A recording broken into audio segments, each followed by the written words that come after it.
Behold, verse 19, I will do something new. Now it will spring forth. Bam.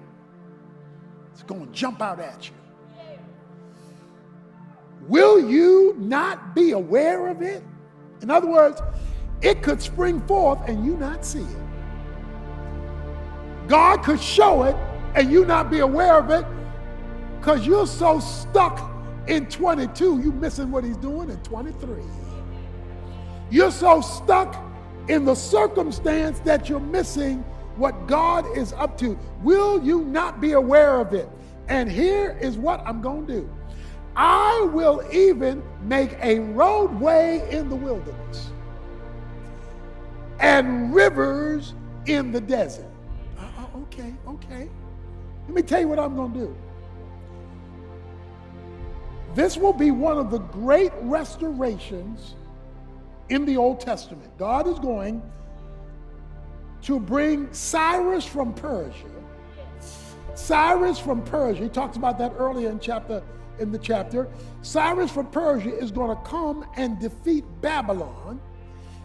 They're going to release the Jews to go back to their homeland. When they release the Jews from Babylon to go back to their homeland, they're going to have to go there through the Judean wilderness and desert. He says, I am going to join you in your pain spot, Babylon. And I already have a plan that you don't know about, Cyrus. And I'm going to show you something new, and it's going to come out of nowhere. It says it's going to spring up. In other words, you can't pre-predict it.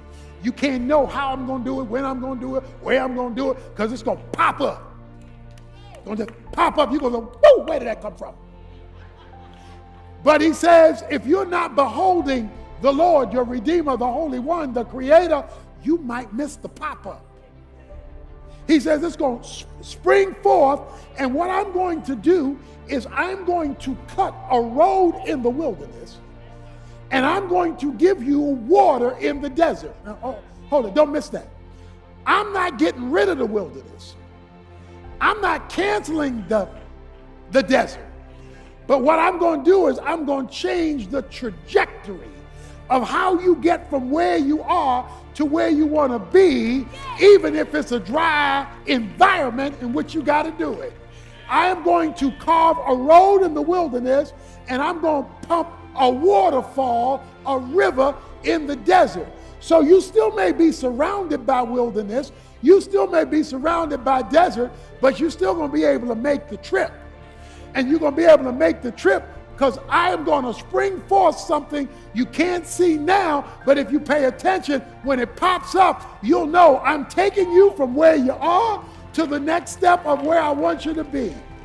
So I want everybody to be looking for the pop-up of God when he meets you in the pain of Babylon, and he says that I'm going to take you from where you are to where I want you to be. And even if you're still surrounded by negative realities of the wilderness and the desert, I don't want you to go your own path and miss the road I cut. I don't want you to go your own path and miss the river to refresh you. And he says, don't be dumber than the animals, because he says the animals are not going to miss it. He says the jackals and the ostriches, he says they're going to see it. They're going to see what I provide in an environment. Don't be dumber than the animals. Don't let the animals see me work and my children miss me working, because they're paying more attention than my people. They're paying more attention to what the Redeemer is doing. And he says, I will give water in the wilderness, and I will give drink, watch this, verse 20, to my chosen people. I'm not trying to solve the problem in the White House. I'm trying to get folks right in my house. I will solve it for my chosen people.